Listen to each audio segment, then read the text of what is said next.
இந்திய கம்யூனிஸ்ட் கட்சியுடன் தொகுதி பங்கீடு குறித்து திமுக குழுவினர் இன்று பேச்சு நடத்தவுள்ளனர். இந்திய கம்யூனிஸ்ட் சார்பில் சுப்பராயன் எம்பி, முன்னாள் எம்எல்ஏ பழனிசாமி, மாநில துணை செயலாளர் வீரபாண்டியன் ஆகியோர் பேச்சுவார்த்தையில் பங்கேற்கிறார்கள். இதேபோல் மார்க்சிஸ்ட் கம்யூனிஸ்ட் கட்சி நிர்வாகிகளுடன் கூட்டணி தொகுதி பங்கீடு குறித்து நாளை காலை பேச்சுவார்த்தை நடக்கிறது. மாலையில் மதிமுகவினருடன் தொகுதி பங்கீடு குறித்து திமுக நிர்வாகிகள் பேச்சு நடத்தவுள்ளனர். திமுக கூட்டணியில் கடந்த தேர்தலில் இந்திய கம்யூனிஸ்ட் மற்றும் மார்க்சிஸ்ட் கட்சிகளுக்கு தலா 2 தொகுதிகளும், மதிமுகவுக்கு 1 தொகுதியும் 1 மாநிலங்களவை இடமும் ஒதுக்கப்பட்டன. இந்த முறை கூடுதல் தொகுதிகளை கேட்க கம்யூனிஸ்ட் கட்சிகளும் மதிமுகவும் முடிவு செய்திருப்பதாக தகவல் வெளியாகியுள்ளது. குறிப்பாக இந்திய கம்யூனிஸ்ட் கட்சி மாநிலங்களை உறுப்பினர் பதவியையும் எதிர்பார்ப்பதாக தகவல்கள் வெளியாகியுள்ளது.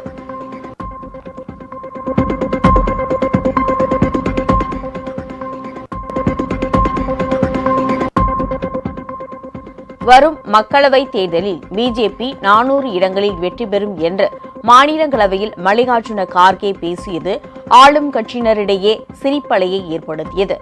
மாநிலங்களவையில் பட்ஜெட் மீதான விவாதத்தில் பேசிய அவர், பெண்களின் பிரதிநிதித்துவம் தொடர்பான விவகாரத்தில் பிஜேபியின் நிலைப்பாட்டுக்கு கார்கே கண்டனம் தெரிவித்தார்.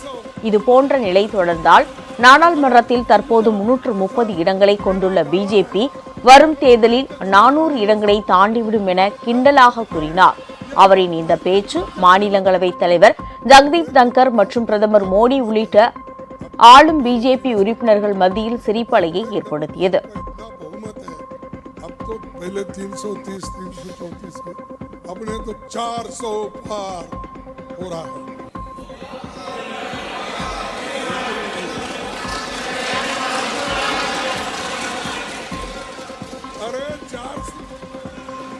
இதனிடையே எதிர்க்கட்சித் தலைவர் மல்லிகார்ஜுன கார்கே உண்மையை பேசியிருப்பதாக மத்திய அமைச்சர் பியூஷ் கோயல் தெரிவித்தார். கார்கே பேசிய வீடியோவை பிஜேபி தனது சமூக வலைதள பக்கத்தில் வெளியிட்டுள்ளது.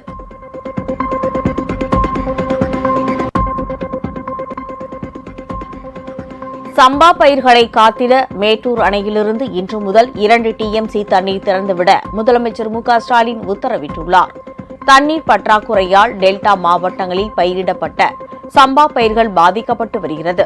எனவே மேட்டூர் அணையிலிருந்து நீர் திறந்துவிட வேண்டும் என விவசாயிகள் கோரிக்கை வைத்திருந்தனர். அதன் அடிப்படையில் பாதிக்கப்பட்ட சம்பா பயிர்களின் நிலையை அறிந்திட டெல்டா மாவட்டங்களுக்கு சென்று அதிகாரிகள் ஆய்வு நடத்தினர். அவர்கள் அளித்த அறிக்கையின்படி 22,774 ஏக்கர் சம்பா பயிர் பாதிக்கப்படும் என்று தெரிய வந்தது. எனவே விவசாயிகளின் நலன் கருதி நெற்பயிர்களை காத்திட மேட்டூர் அணையிலிருந்து 2 டிஎம்சி தண்ணீரை இன்று முதல் திறந்துவிட முதலமைச்சர் உத்தரவிட்டுள்ளதாகவும், விவசாயிகளின் சிக்கனமாக நீரை பயன்படுத்தி நெற்பயிரை பாதுகாத்து பயனடையுமாறு கேட்டுக் கொள்ளப்பட்டுள்ளதாகவும் அரசின் செய்திக்குறிப்பில் தெரிவிக்கப்பட்டுள்ளது.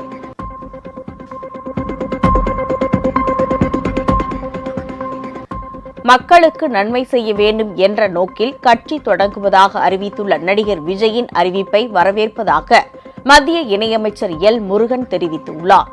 சென்னை விமான நிலையத்தில் செய்தியாளர்களிடம் பேசிய அவர், இந்தியா என்பது மிகப்பெரிய ஜனநாயக நாடு என்றும், அப்படிப்பட்ட ஜனநாயகத்தில் யார் வேண்டுமானாலும் அரசியலுக்கு வரலாம், கட்சி தொடங்கி மக்களுக்கு நன்மை செய்யலாம் என்றும் கூறினார்.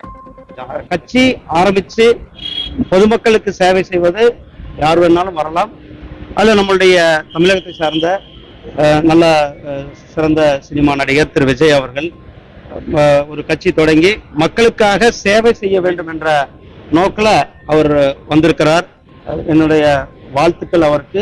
ஃபர்ஸ்டே சொன்னேன், ஒவ்வொரு கட்சிக்கும் ஒவ்வொரு அவர்கள் சில கொள்கைகள் வச்சுருக்காங்க. அதனால அவர் ஜாதி மதம் எல்லாருமே சொல்றதுதான், ஜாதி மதம் இல்லாமல் வேறுபாடுகள் இல்லாமல் ஒரு இயக்கம் இருக்க வேண்டும். அது அவர் வரவேற்கத்தக்கது.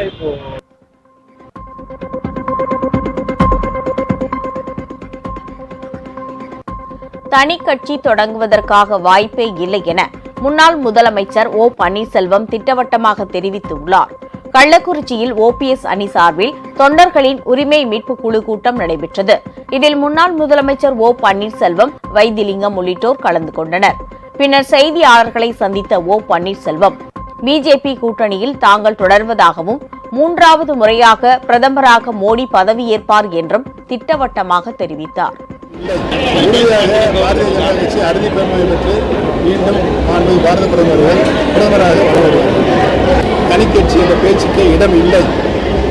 எங்களுடைய இலக்கு தொண்டர்களின் உரிமை, அனைத்து இந்திய அண்ணா முன்னேற்ற கழகத்தின் தொண்டரின் உரிமை பறிக்கப்பட்டிருக்கிறது. மீண்டும் பறிக்கப்பட்ட உரிமைகளை மீண்டும் தொண்டர்களிடம் திருக்கரங்களில் வழங்க வேண்டும் என்பதுதான் எங்களுடைய இலக்காக இருக்கிறது, வேறு கிடையாது.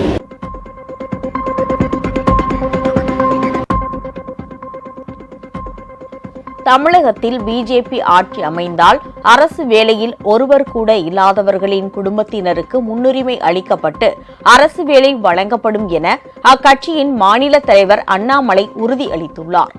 வேலூர் மாவட்டம் குடியாத்தத்தில் என் மண் என் மக்கள் யாத்திரையை மேற்கொண்ட அவர் பின்னர் நடைபெற்ற பிஜேபி பொதுக்கூட்டத்தில் பேசும்போது இவ்வாறு கூறினார். மேலும் இந்தியாவில் அனைத்து மாநிலங்களும் வளர்ச்சியடையும் போது தமிழகம் மட்டும் பின்னோக்கி செல்வதாக வேதனை தெரிவித்தார். முதல் தலைமுறை இதுவரை அரசு வேலையே கிடைக்கல, என் குடும்பத்துல யாருக்கும் அரசு வேலை இல்லை, அவர்களுக்கு முன்னுரிமை கொடுத்து அரசு வேலை கொடுக்க. எல்லாம் வித்தியாசமா யோசிக்கிறாங்க, எதுவுமே காப்பி பேஸ்ட் இல்லை. அனைத்தையும் நம்முடைய குழு அமர்ந்து ஆராய்ந்து யோசித்து தமிழகம் எங்கே செல்ல வேண்டும் என்று யோசிக்கும். எங்க குடும்பத்தில், எங்க சரித்திரத்தில், எங்க பரம்பரையில் அரசு வேலை இல்லை, அவர்களுக்கு அந்த பரம்பரையில அந்த குடும்பத்துல அரசு வேலையை நாங்கள் ஒரே குடும்பத்துல அப்பா அரசு வேலை, பையன் அரசு சேவைகள்.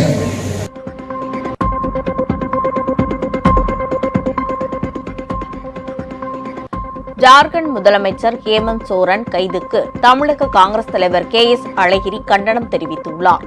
மயிலாடுதுறை மாவட்டம் சீர்காழி அடுத்த கொள்ளிடம் காங்கிரஸ் நிர்வாகிகளின் இல்ல திருமண விழாவில் கலந்து கொண்ட அவர் செய்தியாளர்களை சந்தித்தார். அப்போது பேசிய அவர், முன்னாள் மத்திய அமைச்சராகவும் முதலமைச்சராகவும் இருந்த ஹேமந்த் சோரன் வீட்டில் 10 லட்சம் ரூபாய் பணம் இருந்ததற்காக அவரை கைது செய்தது கண்டிக்கத்தக்கது என கூறினார். சோரன் ஏன் கைது செய்யப்பட்டார் என்றால் மோடி சொன்னதை அவர் கேட்கவில்லை, அதனால் கைது.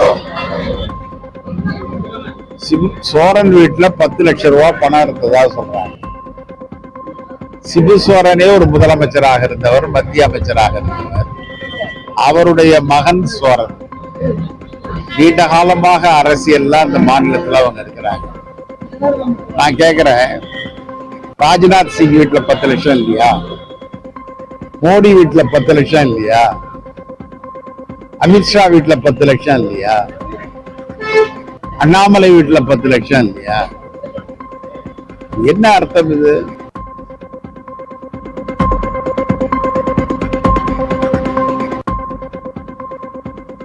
தேமுதிக மாவட்ட செயலாளர்கள் கூட்டம் வரும் 7ஆம் தேதி சென்னையில் நடைபெறும் என அக்கட்சியின் தலைமை அறிவித்துள்ளது. கட்சியின் பொதுச் செயலாளர் பிரேமலதா விஜயகாந்த் தலைமையில் கோயம்பேட்டில் உள்ள தேமுதிக தலைமை அலுவலகத்தில் இந்த கூட்டம் நடைபெறும் என தெரிவிக்கப்பட்டுள்ளது. இந்த முக்கிய ஆலோசனை கூட்டத்தில் மாவட்ட செயலாளர்கள் அனைவரும் கலந்து கொள்ள வேண்டும் என கட்சி தலைமை கேட்டுக் கொண்டுள்ளது. வரும் நாடாளுமன்ற தேர்தலில் யாருடன் கூட்டணி அமைப்பது, வெற்றி வாய்ப்பு உள்ள தொகுதிகள் எவை எவை என்பது குறித்து இந்த கூட்டத்தில் விவாதிக்கப்பட உள்ளது.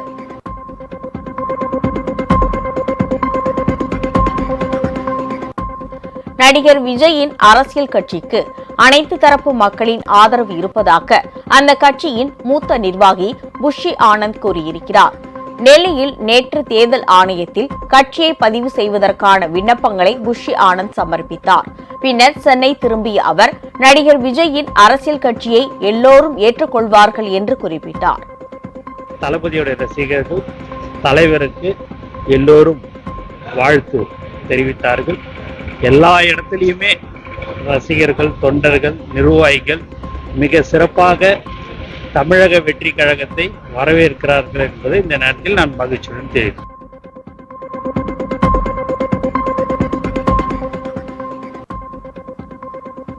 திருப்பூர் மாவட்டம் தாராபுரம் அருகே பாலியல் தொழிலில் ஈடுபட்ட 4 பெண்கள் உட்பட 5 பேரை காவல்துறையினர் கைது செய்தனர்.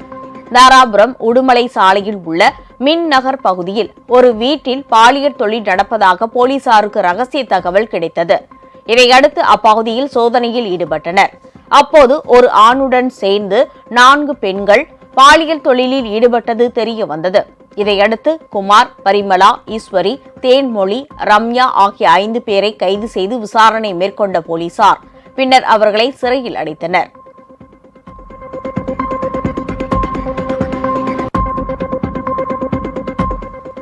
ஐயப்ப பக்தர்களின் வசதிக்காக சபரிமலைக்கு அருகே பசுமை விமான நிலையம் அமைப்பதற்கு மத்திய அரசு ஒப்புதல் அளித்துள்ளது. ஆண்டுதோறும் நவம்பர் 15ஆம் தேதி முதல் ஜனவரி 15ஆம் தேதி வரை சபரிமலை ஐயப்பன் கோவிலில் மண்டல மற்றும் மகரவிளக்கு பூஜைக்காக நடை திறக்கப்பட்டிருக்கும். இந்த 2 மாத காலத்தில் நாட்டின் பல்வேறு மாநிலங்களிலும் இருந்து லட்சக்கணக்கான பக்தர்கள் சபரிமலைக்கு வந்து ஐயப்பனை தரிசித்து வருகிறார்கள். இதுவரை ஒவ்வொரு மழைக்கால மாத தொடக்கத்திலும் 5 நாட்கள் ஐயப்பன் கோயில் நடை திறக்கப்படுகிறது. இந்த நிலையில் சபரிமலை அருகே எரிமேலியை அடுத்த மணிமலா கிராமத்தில் மலைப்பகுதியில் பசுமை விமான நிலையம் அமைக்க முடிவு செய்யப்பட்டுள்ளது. இது தொடர்பாக கேரள சட்டசபையில் உறுப்பினரின் கேள்விக்கு பதிலளித்த முதலமைச்சர் பினராயி விஜயன், சபரிமலை அருகே பசுமை விமான நிலையம் அமையவுள்ள இடத்திற்கு பாதுகாப்பு அனுமதியை மத்திய அரசு வழங்கியிருப்பதாக தெரிவித்தார். சுற்றுச்சூழல் பாதிப்பு ஆய்வு மற்றும் காலநிலை மாற்றம் தொடர்பான அறிக்கை தயார் செய்யப்பட்டு மத்திய வனம் மற்றும் சுற்றுச்சூழல் அமைச்சகத்திற்கு அனுப்பி வைக்கப்பட்டிருப்பதாகவும் அவர் கூறினார். திட்ட மதிப்பீட்டு ஆய்வு அறிக்கையின்படி விமான நிலைய கட்டுமான பணிகள் தொடங்கும் என்றும் பினராயி விஜயன் கூறினார்.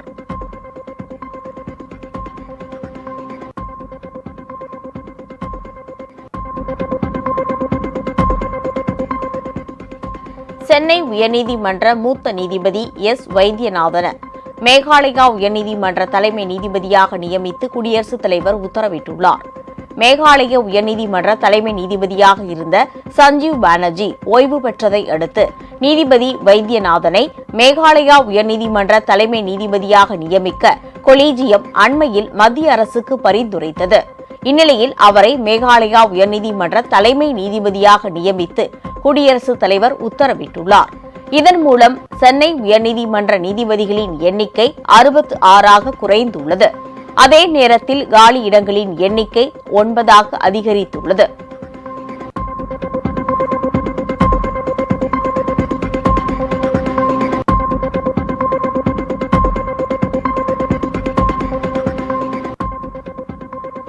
அரசு வேலை வாங்கித் தருவதாக கூறி காவல் உதவி ஆய்வாளரின் கணவர் ஒருவர் 13 லட்சம் ரூபாய் மோசடி செய்துவிட்டதாக ஆவடி காவல் ஆணையர் அலுவலகத்தில் புகார் அளிக்கப்பட்டுள்ளது. திருப்பூரை சேர்ந்தவர் கருணாகரன் சில ஆண்டுகளுக்கு முன்பு இவருக்கு பிரேம்குமார் என்பவர் அறிமுகமாகி இருக்கிறார். தமக்கு அரசு அதிகாரிகளை தெரியும், அவர்கள் மூலம் அரசு வேலை வாங்கித் தருவதாக கூறி 13 லட்சம் ரூபாய் வசூலித்து மோசடி செய்ததாக கூறப்படுகிறது. பிரேம்குமாரின் மனைவி காவல்துறையில் உதவி ஆய்வாளராக பணிபுரிந்து வருவதால் பணத்தை திருப்பி கேட்டபோது மிரட்டல் விடுத்ததாக கூறப்படுகிறது. இந்நிலையில் சில வாரங்களுக்கு முன்னர் பிரேம்குமாரும் அவரது மனைவியும் திருப்பூரில் உள்ள வீட்டை காலி செய்துவிட்டு சென்னை ஆவடிக்கு குடிபெயர்ந்து உள்ளனர். இந்நிலையில் பாதிக்கப்பட்ட கருணாகரன் தனது பணத்தை மீட்டு தருமாறு ஆவடி காவல் ஆணையர் அலுவலகத்தில் புகார் மனு அளித்துள்ளார்.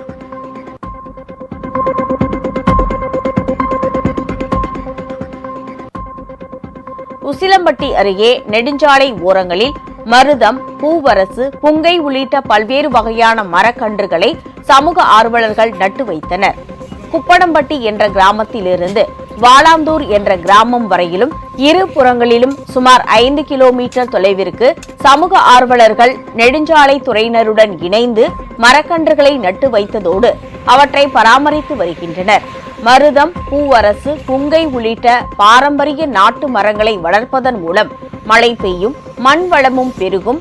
எனவே ஒவ்வொருவரும் தங்களது வீட்டருகே மரம் வளர்க்க வேண்டும் என்றும் சமூக ஆர்வலர்கள் கேட்டுக் கொண்டனர்.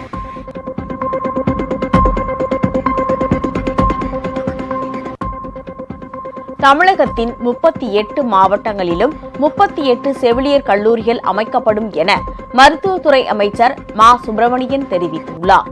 திருவள்ளூர் மாவட்ட அரசு மருத்துவக் கல்லூரி மருத்துவமனையில் 8 அறுவை சிகிச்சை அறை கொண்ட அரங்கத்தை அமைச்சர் மா. சுப்பிரமணியன் தொடங்கி வைத்தார். பின்னர் செய்தியாளர்களை சந்தித்த அவர் இதனை தெரிவித்தார். மேலும் அதே மருத்துவமனையில் இருதய சிகிச்சை பிரிவு தொடங்குவதற்காக மத்திய அரசிடம் 4 கோடி ரூபாய் நிதி கோரப்பட்டுள்ளதாகவும் அவர் தெரிவித்தார். செவிலியர் கல்லூரி கேட்டுக்கிறோங்க ஒன்றிய அரசாங்கத்திடம். 38 மாவட்டங்களுக்கும் 38 செவிலியர் கல்லூரிகள் வேண்டும் என்கின்ற கோரிக்கை வைக்கப்பட்டிருக்கிறது. ஏற்கனவே 5 தான் இருக்கிறது. இப்போ 38 மாவட்டத்துக்கும் வேணும்னு கேட்டுக்கிறோம். விரைவில் வருவதற்கு வாய்ப்பு இருக்கிறது. அதுவும் இந்த மாவட்டத்தை பொறுத்தவரை மருத்துவக் கல்லூரி மருத்துவமனை அமைந்திருப்பதால் இங்கே நிச்சயமாக அந்த செவிலியர் பயிற்சி கல்லூரி மிக விரைவில் வருவதற்குரிய நடவடிக்கைகள் எடுக்கப்பட்டு வருகிறது.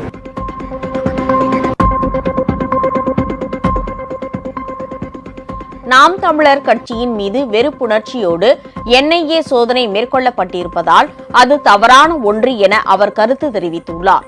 கோவை பீளமேடு பகுதியில் உள்ள கோபால் நாயுடு மேல்நிலைப் பள்ளியில் விலையில்லா மிதிவண்டி வழங்கும் நிகழ்ச்சி நடைபெற்றது. இதில் கலந்து கொண்ட அமைச்சர் முத்துசாமி இதனை தெரிவித்தார். கோவை மாவட்டத்தில் கட்டி முடிக்கப்பட்டுள்ள மருத்துவ கட்டடங்கள் விரைவில் திறக்கப்படும் எனவும் அவர் உறுதியளித்தார். மக்களை நோக்கி எங்களுடைய பணி எப்பொழுதும் இருக்கும். நாம் தமிழர் கட்சி பிரமுகர்களுக்கு இன்னைக்கு எல்லாம் கைது செய்யப்பட்டு பார்க்கணும். தமிழகம் முழுவதும் பிஜேபி ஒரு சில கட்சிகள் மேல இந்த மாதிரி வெறுப்புணர்ச்சி ஒரு வெறுப்புணர்ச்சியாக போயிருந்தால் அது மிகப்பெரிய தவறு. மற்றபடி இப்பொழுது அதை பற்றி கருத்து சொல்வது கொஞ்சம் எர்லியராக இருக்கும். அது பின்னாடி அது விஷயம் தெரிஞ்ச பின்னாடி அது சொல்றது சரியா.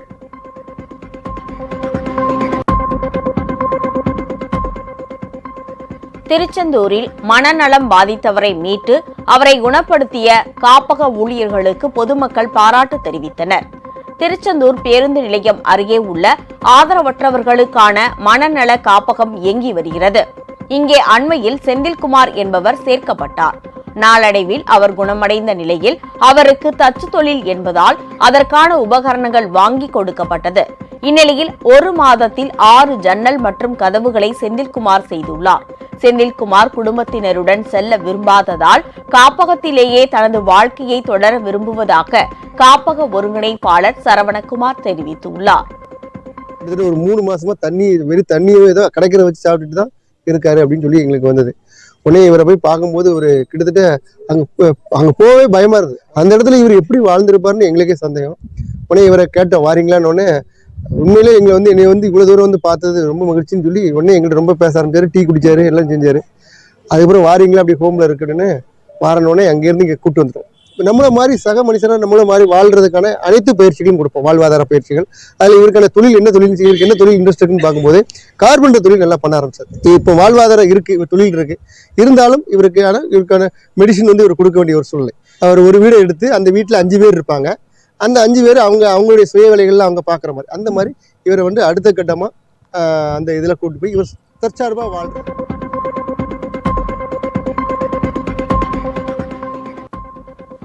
திண்டுக்கல் அருகே பெண் கூலி தொழிலாளியை கொலை செய்தவரை காவல்துறையினர் தேடி வருகின்றனர்.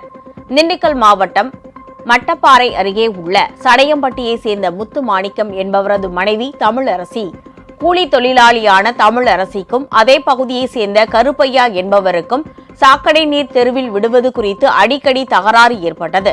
நேற்று முன்தினம் ஏற்பட்ட தகராறில் தமிழரசியை கருப்பையா உலக்கையால் பலமாக தாக்கியுள்ளார். இதில் காயமடைந்த தமிழரசி மதுரை அரசு மருத்துவமனையில் அனுமதிக்கப்பட்டார். அங்கு சிகிச்சை பலனின்றி தமிழரசி உயிரிழந்தார். இதுகுறித்து வழக்கு பதிவு செய்த விளாம்பட்டி காவல்துறையினர் கருப்பையாவை தேடி வருகின்றனர்.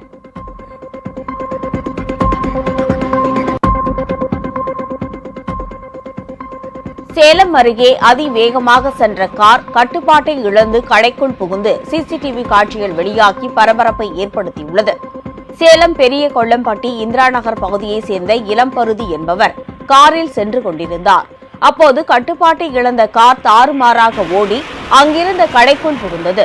அப்போது கடை முன் நிறுத்தி வைக்கப்பட்டிருந்த 5 இருசக்கர வாகனங்கள் பலத்த சேதமடைந்தன.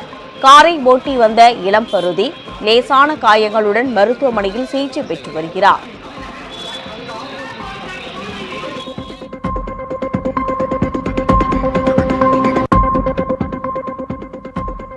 இந்திய யூனியன் முஸ்லீம் லீக் கட்சி திமுக தலைமையிலான கூட்டணியில் அங்கம் வகிப்பதாக அக்கட்சியின் மாநில செயலாளர் முகமது அபுபக்கர் தெரிவித்துள்ளார். தேனி மாவட்டம் உத்தமபாளையம் இந்திய யூனியன் முஸ்லீம் லீக் கட்சியின் சார்பில் நடைபெற்ற கூட்டத்திற்கு பிறகு செய்தியாளர்களை சந்தித்த அவர் இதனை தெரிவித்தார். வரும் நாடாளுமன்ற தேர்தலில் வாக்குகளை பெற எடப்பாடி பழனிசாமி சிறுபான்மை மக்கள் மீது திடீர் பாசம் காட்டி வருவதாகவும் அவர் விமர்சித்தார். முஸ்லீம் லீகினுடைய மாநில நிர்வாகிகள் மாவட்டங்களிலே சென்று அங்கே உள்ள ஜமாத்தினர்களை சந்தித்து பாராளுமன்ற தேர்தலிலே திராவிட முன்னேற்ற கழகத்தினுடைய தலைமையிலான மதசார்பற்ற கூட்டணி இந்தியா கூட்டணிக்கு சிந்தாமல் சிதறாமல் வாக்குகளை அளிக்க வேண்டும் என்பதை வலியுறுத்துவதோடு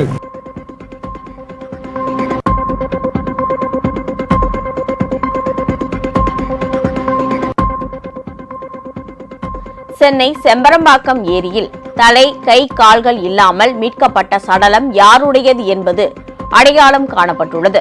போலீசார் நடத்திய விசாரணையில் தகாத உறவால் கொலை நடந்தது தெரிய வந்துள்ளது. ஒரு மாதத்திற்கு முன்பு குன்றத்தூரை அடுத்த சிறுகளத்தூர் என்ற இடத்தில் செம்பரம்பாக்கம் ஏரியில் தலை கை கால்கள் இல்லாத நிலையில் ஆண் சடலம் மிதந்தது. அதனை கைப்பற்றி போலீசார் விசாரணை மேற்கொண்டனர். தற்போது கொலை செய்யப்பட்டவர் கடலூரை சேர்ந்த பூமிநாதன் என தெரிய வந்துள்ளது. சென்னை நந்தம்பாக்கம் வர்த்தக மையத்தில் காவலாளியாக வேலை பார்த்த இவருக்கும் அங்கு பணிபுரிந்த நாகலட்சுமிக்கும் இடையே தகாத உறவு இருந்துள்ளது.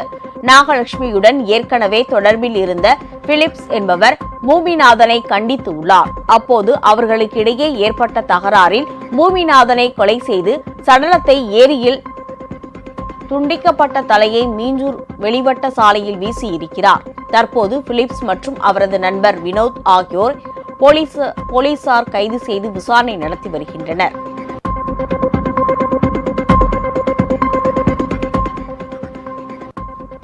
நெல்லை அருகே கிராம நிர்வாக அலுவலர் லஞ்சம் வாங்கிய வழக்கில் கைது செய்யப்பட்டார். நெல்லை மாவட்டம் மானூர் அருகே உள்ள சுண்டன்குறிச்சியில் கிராம நிர்வாக அலுவலர் அருணாச்சலம் அப்பகுதியில் உள்ள சண்முகையா என்பவரது நிலத்திற்காக பட்டா பெயர் மாறுதலுக்கு 5000 ரூபாய் லஞ்சமாக கேட்டுள்ளார். இதுகுறித்து சண்முகையா கொடுத்த புகாரின் பேரில் நெல்லை லஞ்ச ஒழிப்பு போலீசார் அருணாச்சலத்தை கையும் களவுமாக கைது செய்தனர்.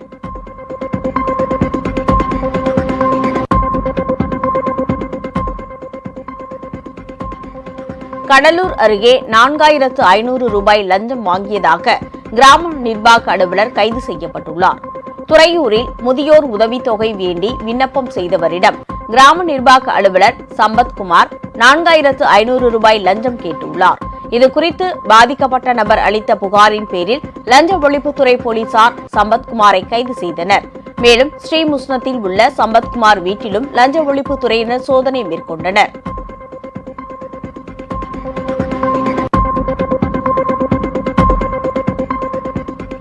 தேனி அருகே LED விளக்குகள் அமைப்பதில் முறைகேட்டில் ஈடுபட்டதாக கூறி திமுக பேரூராட்சி தலைவரிடம் திமுக உள்ளிட்ட 14 வார்டு கவுன்சிலர்கள் வாக்குவாதத்தில் ஈடுபட்டனர். தேனி மாவட்டம் ஆண்டிப்பட்டியில் பேரூராட்சி வார்டு உறுப்பினர்களின் கூட்டம் திமுகவை சேர்ந்த பேரூராட்சி தலைவர் சந்திரகலா தலைமையில் நடைபெற்றது. கூட்டத்தில் 591 LED விளக்குகள் அமைப்பதில் வார்டு கவுன்சிலர்கள் ஒப்புதல் இல்லாமல் பேரூராட்சி தலைவர் போலியாக தீர்மான நகலை பதிவேற்றம் செய்து முறைகேடு செய்ததாக புகார் கூறப்பட்டது. இது தொடர்பாக திமுக உள்ளிட்ட 14 வார்டு கவுன்சிலர்களும் தலைவரிடம் வாக்குவாதத்தில் ஈடுபட்டனர். இதனால் அங்கு சிறிது நேரம் பரபரப்பு நிலவியது.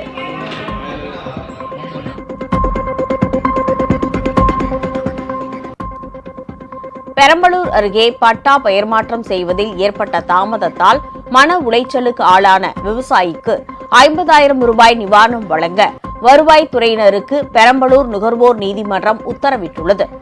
பெரம்பலூர் மாவட்டம் பாடாலூர் இந்திரா காலனியை சேர்ந்தவர் ராமர்.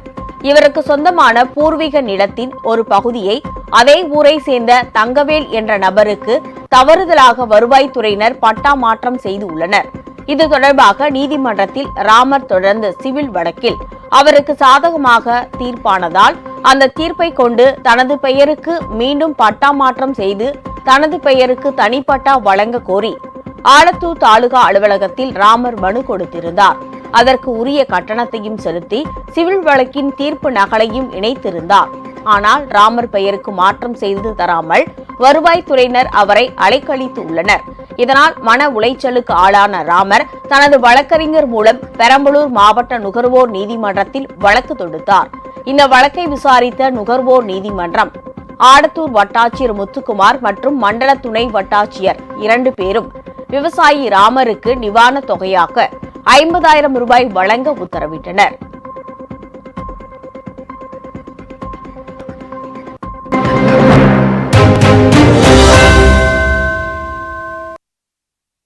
உங்கள் ராஜ் நியூஸ் தொலைக்காட்சியில் திங்கள் முதல் வெள்ளி வரை தினந்தோறும் பிற்பகல் 2 மணிக்கு உங்கள் பகுதியில் உள்ள குறைகளை நேரலையில் தெரிவிக்கும் புகார் பெட்டி நிகழ்ச்சி. பங்கு பெறுங்கள், பயனடையுங்கள், காணத் தவறாதீர்கள்.